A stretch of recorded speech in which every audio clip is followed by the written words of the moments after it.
UP चुनाव से UCC और वन नेशन वन इलेक्शन तक बिहार के मंत्री श्रवण कुमार ने कई मुद्दों पर रखी राय। नमस्कार, आप देख रहे हैं सिटी पोस्ट लाइव। मैं हूं सृष्टि राज। बिहार सरकार के मंत्री श्रवण कुमार ने विभिन्न राष्ट्रीय और राजनीतिक मुद्दों पर अपनी प्रतिक्रिया दी है। उन्होंने उत्तर प्रदेश विधानसभा चुनाव, मुख्यमंत्री योगी आदित्यनाथ के हालिया बयान और समान नागरिक संहिता यानी कि यूसीसी, वंदे मातरम संशोधन विधेयक, वन नेशन वन इलेक्शन और राम मंदिर चंदा विवाद समेत कई समसामयिक विषयों पर अपनी बात रखती। उत्तर प्रदेश विधानसभा चुनाव को लेकर श्रवण कुमार ने कहा कि चुनाव लोकतंत्र का सबसे बड़ा पर्व है और जनता अपने मुद्दों के आधार पर फैसला करती है। उन्होंने विश्वास जताया कि राष्ट्रीय जनतांत्रिक गठबंधन जनता के बीच विकास और सुशासन के मुद्दों को लेकर जाएगा। और मुख्यमंत्री योगी आदित्यनाथ के हालिया बयान पर उन्होंने कहा कि सभी राजनीतिक दलों और नेताओं को संविधान की मर्यादा और लोकतांत्रिक मूल्यों का सम्मान करते हुए अपनी बात रखनी चाहिए। उन्होंने कहा कि जनता विकास और जनहित के कार्यों को प्राथमिकता देती है। अब आपको बता दें, यूसीसी पर श्रवण कुमार ने कहा कि यह एक महत्वपूर्ण विषय है और इस पर सभी वर्गों से वो व्यापक संवाद होना चाहिए। आगे सुनिए क्या कुछ कहते नजर आए श्रवण कुमार। सर, यूपी में 2027 का चुनाव है, उससे पहले आप यहाँ पहुँचे हैं, प्रभारी हैं। क्या तैयारी है सर आपकी पार्टी की और कितनी सीटों पर आप तैयारी कर रहे हैं? देखिए, विधानसभा का चुनाव उत्तर प्रदेश में 2027 में संभावित है होने। इस के बारे में आज राज्य स्तर की हमारी बैठक है और राज्य भर से हमारे सभी प्रमुख साथी लोग भी आ रहे हैं और संगठन के जो हमारे पदाधिकारी हैं जिलों में, राज्य के पदाधिकारी, सब लोग एक साथ बैठेंगे। प्रकोष्ठों के सभी अध्यक्ष जो आ रहे हैं सभी लोग एक साथ हम लोग बैठेंगे और बैठ करके विमर्श करेंगे कि ये जो चुनाव आने वाले हैं उसमें हम लोग क्या करेंगे।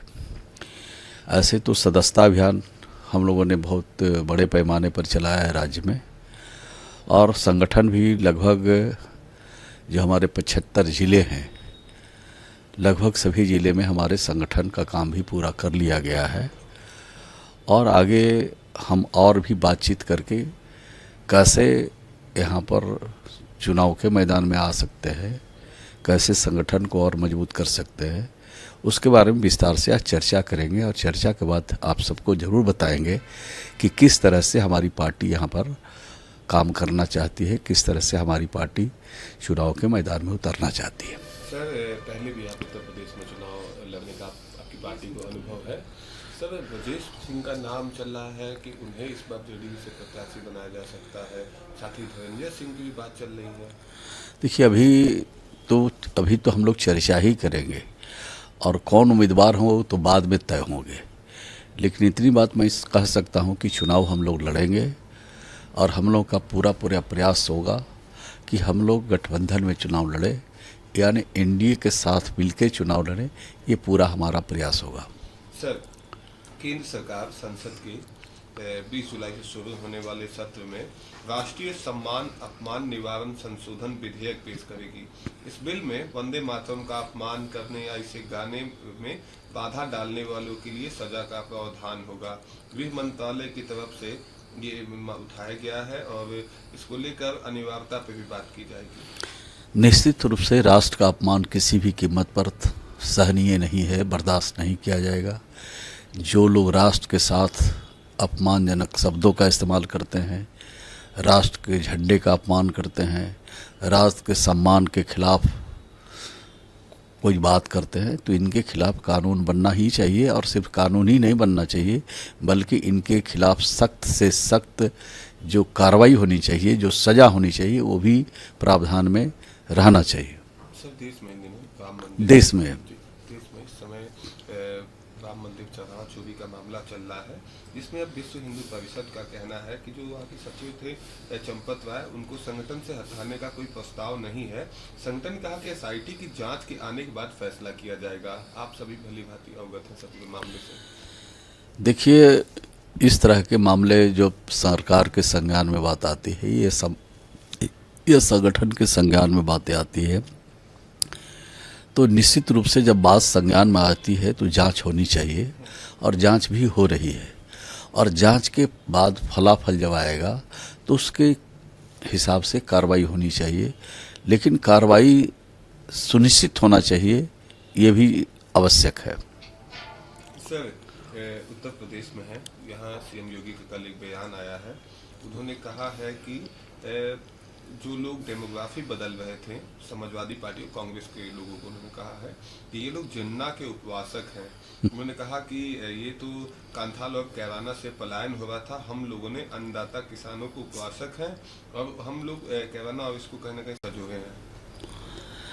मुख्यमंत्री जी ने जो कुछ बयान दिया है तो कोई बात सोच समझ के दिया है, लेकिन सभी पहलुओं पर इस पर विचार करके इसके आगे कोई बात होनी चाहिए।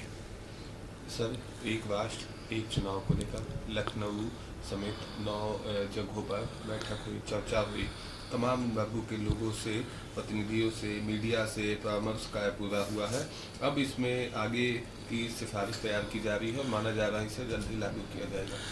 देखिए, सभी पार्टियों ने अपनी अपनी राय जाहिर की है और अब तो ये इलेक्शन कमीशन को ये निर्णय लेना है और सभी पार्टियों ने, क्षेत्रीय पार्टियों ने भी और राष्ट्रीय पार्टी ने भी अपनी अपनी राय जाहिर की है। उसके हिसाब से अब निर्वाचन आयोग को इसमें फैसला लेना चाहिए। एक अंतिम सवाल है सर, मध्य प्रदेश के मुख्यमंत्री हैं मोहन यादव, उन्होंने कहा है कि जो एक शादी करेगा उसे ही एमपी में रहने का अधिकार है। उन्होंने कहा कि राम एक विवाह करे तो रहीम 4 क्यों, और माना जा रहा है कि मानसून सत्र में मध्य प्रदेश के अंदर में UCC bill, uniform civil code को लेकर आएगी। देखिए, अपने अपनी सोच है, अपनी अपनी समझ है। अब उनके राज्य में क्या परिस्थितियां हैं उसके हिसाब से वो निर्णय ले रहे हैं, लेकिन ये इस मुद्दे पर राष्ट्रीय स्तर पर भी बहस होनी चाहिए और राष्ट्रीय स्तर पर बहस करके लोगों की राय जान करके इस तरह के कानून बनाना चाहिए और फैसला लेना चाहिए।